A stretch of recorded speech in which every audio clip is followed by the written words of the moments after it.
নমস্কার, বনিক ব্লগে আপনাদের সকলকে স্বাগতম। এটা হচ্ছে মহাভারত। আমি এই মহাভারতের কথা দুটো পর্ব পড়ে ফেলেছি। আজকে আমি আপনাদের বলবো এপিসোড 3 সাগর মন্থন। আজকে আমি সাগর মন্থনের কথা বলবো। সৈনাকারী মুনিগণকে শৈতিক মুনি সমুদ্র মন্থনের কাহিনী শোনাচ্ছেন। সমুদ্র মন্থন কিভাবে শুরু হলো? নারায়ণ ব্রহ্মার কাছে গেলেন, ব্রহ্মাকে গিয়ে বললেন সমুদ্র মন্থন করলে অনেক অমৃত উঠে আসবে, আর ওই অমৃত দেবগণ পান করলে অমর হবে। ব্রহ্মা বললেন ঠিক আছে, মন্থন করুন। মন্থনের জন্য মন্দার গিরির কাছে গেলেন। সেই গিরিটাকে পুরো দেবতারা তুলে নিয়ে চলে এলেন, আর রশি হিসেবে যার নাম বাসুকী সহস্রফণা তাকে নিয়ে এলেন। এবার সেই সমুদ্রের ভেতরে ছিল বিশাল বড় এক কুমির। কুমিরের পিঠে সেই মন্দার পাহাড়কে রাখলো। রাখার পর দড়ি হিসেবে বাসুকীনাথকে পেঁচিয়ে দিল। পেঁচিয়ে দেওয়ার পর সহস্র যে মুখ ছিল সে মুখের দিকে দানবদের ধরিয়েছে, আর লেজের দিকে দেবতারা ধরেছে। দেবতা আর দানব দুজনে দুদিক থেকে টানাটানি করছে, মানে উথাল পাতাল সমুদ্র হচ্ছে। সমুদ্র উথাল পাতালে সমুদ্রের ভেতরে যত জীব ছিল সব মারা গেছে। ক্ষীরোদ সমুদ্রেতে এই মন্থনটা হচ্ছে। পর্বতে যে প্রাণীরা ছিল সেই প্রাণীরা গরমে প্রাণীগুলো মারা গেছে। আর পর্বতের ভেতরে ওষুধি গাছ যে ছিল পর্বতের ভেতরে, সেই ওষুধি গাছগুলো এরকম ঘষা খাচ্ছে। পাহাড়টা যত নড়াচড়া করছে ওষুধি গাছগুলো ঘষা খেয়ে খেয়ে তার যে রস ছিল সেই রসগুলো সমুদ্রে পড়ছে। তা সমুদ্রেতে জীবগুলো তো মারা গেছিল, ওই রস পান করে কিছুটা জীব জীবিত হয়েছে। এবার প্রচণ্ড পরিশ্রম, দানবদেরও পরিশ্রম হচ্ছে, দেবতাদেরও পরিশ্রম হচ্ছে ওটাকে উথাল পাতাল করার জন্য। তো আর সেই সাপ বাসুকীনাগের যে পরিশ্রমের ফলে যে দীর্ঘশ্বাস পেয়েছে, ফসফস করছে, তাতে যে বায়ু বেরোচ্ছে সেই বায়ুতে মেঘ তৈরি হলো। ওই মেঘ থেকে বৃষ্টি শুরু হলো, কিছুটা সুস্থির হলো দেবতা এবং দানবরা। তা মন্থনের ফলে অনেক কিছু জিনিস উঠে এসেছে। তার মধ্যে মেন হচ্ছে দেখতে সুন্দর বড়সড় একটা সাদা হাতি, দেখতে সুন্দর বড়সড় একটা ঘোড়া, সাদা ঘোড়া, আর উঠে এলো পারিজাত পুষ্প যেটা স্বর্গে শোভা পায়। ঔষধি নিয়ে কমণ্ডলে করে উঠে এলেন ধন্বন্তরী। সমুদ্রে যে জল, তিনি তো বরুণদেব, সমুদ্রের ভেতরে যে জীবজন্তু মারা যাচ্ছে বরুণদেবের খুব আক্ষেপ হচ্ছে, তিনি খুব চিন্তিত। এরকম যদি মন্থন চলতে থাকে তাহলে তো অসুবিধা, জীবজন্তু মারা যাচ্ছেন। তার যে মন্ত্রী, বরুণদেবের মন্ত্রী, সেই অস্বস্তি দেখে বললেন যে বরুণদেব তাহলে স্বর্গে যান, নারায়ণের কাছে গিয়ে আমরা বলি যে এই মন্থন থামিয়ে দিতে, আর সঙ্গে নিয়ে চলুন কমল কাননে যে মেয়েটির উৎপত্তি হয়েছে সেই মেয়েটিকে নিয়ে। সেই মেয়েটি কত জন্মের লক্ষ্মী ছিলেন, ওনাকে নিয়ে চলুন।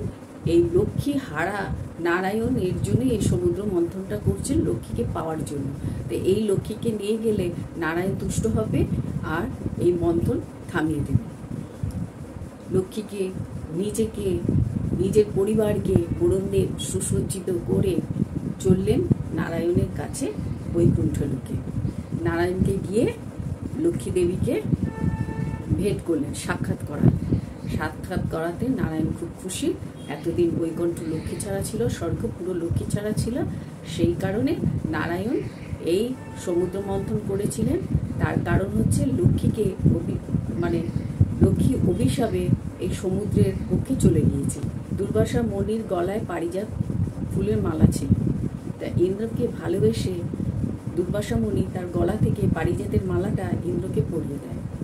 ইন্দ্র পারিজাতের মালার কি মূল্য বুঝবে? ও তো সোনা গয়না পরে সুসজ্জিত থাকে। তাই ইন্দ্র পারিজাত মালাটাকে খুলে তার যে হস্তি ছিল, হাতি ছিল, তার দাঁতের উপরে ঝুলিয়ে দেয়। আর হাতি সেই পারিজাত মালাটাকে দাঁত দিয়ে কেটে সুর দিয়ে তছনছ করে ফেলে।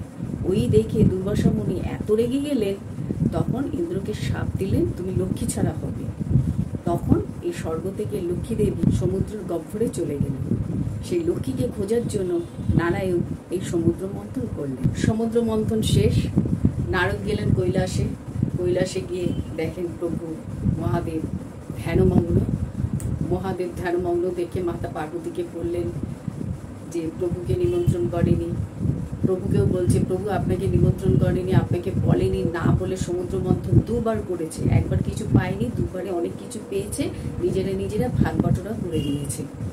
ইন্দ্র এরকম সফেদ ঘোড়া ঐরাবত নিয়ে নিয়েছে, নারায়ণ লক্ষ্মীকে পেয়ে গেছেন, মাথা লক্ষ্মীকে, পারিজাত ফুল স্বর্গে গেছে, ধনন্তরী মর্তে রেখেছে ওষুধিগুলো, এরকম আরো অনেক কিছু উঠেছে, সবাই নিয়েছে, আপনাকে কিছু দেয়নি বলেনি। মহাদেব চুপ, শান্ত, ওনার কিসে লাগবে এসব, এর জন্য উনি চুপ করে রয়েছেন। মাতা পার্বতী বলে যে আপনার প্রভুর কি লাগবে? প্রভুর কিছু লাগবে না।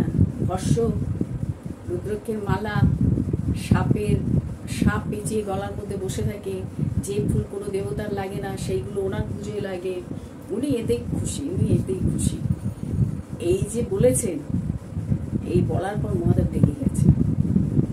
মাতা পার্বতী এরকম ভাবে বলেছেন, মহাদেব বলছেন ঠিক আছে, এই নন্দীকে নিয়ে মহাদেব এসে বলছে আর একবার ইয়ে হবে, সমুদ্র মন্থন হবে।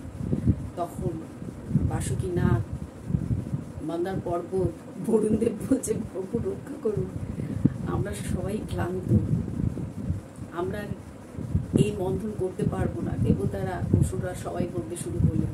মহাদেব বললেন না, করতেই হবে, আমার জন্য তো করতেই হবে, আমাকে তাহলে আগে জানাওনি কেন? মন্থন শুরু করো। ফের মন্থন শুরু হলো।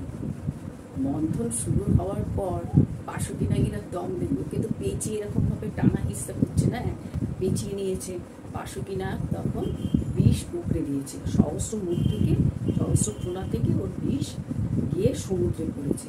আর সমুদ্র জলতে এরকম মন্থনে উছল পুছল করছে, সেই বিষ পৃথিবীতে ছড়িয়ে পড়েছে। এবার সবাই দেখছে সৃষ্টি তো বিনাশ হয়ে যাবে, পৃথিবীতে বিষ হলে তো একটু জীব বাঁচবে না। দেবতারা সবাই প্রার্থনা করছেন, প্রভু প্রভু প্রভু প্রভু মন্থন থামিয়ে দিন, এই সৃষ্টি আর বাঁচবে না, আপনি তো বিনাশ করে দেবেন সৃষ্টি। প্রভু অপরাধ হয়েছে, সেই তপ করতে শুরু করে দিয়েছে, ওনাকে যাতে তুষ্ট করে নানান রকম ভাবে ওনাকে তপ করছেন। তখন শিব ঠাকুর বললেন ঠিক আছে, মন্থন থামিয়ে দেন। তখন উনি পৃথিবীতে যে ছড়িয়ে পড়েছিল বিষ, সেই বিষগুলো একত্রিত করে এই হাতের এনে এরকমভাবে বিষটাকে পান করলেন। পান করাতে ওনার বর্ণ নীল হয়ে গেল, আর সেই বিষ জমা হলো এই কণ্ঠে। এর জন্য ওনার নাম হলো সেই থেকে নীলকণ্ঠ।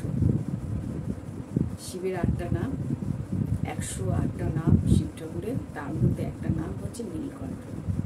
এই নীলকণ্ঠ পুজো করেন সন্তানের মঙ্গলের জন্য।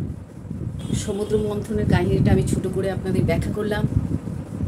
আপনাদের এরপরের এপিসোডে আমি শোনাবো অমৃত নিয়ে সুরাসুর মানে অসুরা দেবতাদের গণের যে লড়াই হয়েছিল, তখন নারায়ণ মোহিনী রূপ ধারণ করেছিলেন। পরের এপিসোডে এটা আমি বলবো। সবাই ভালো থাকবেন, সুস্থ থাকবেন, টাটা।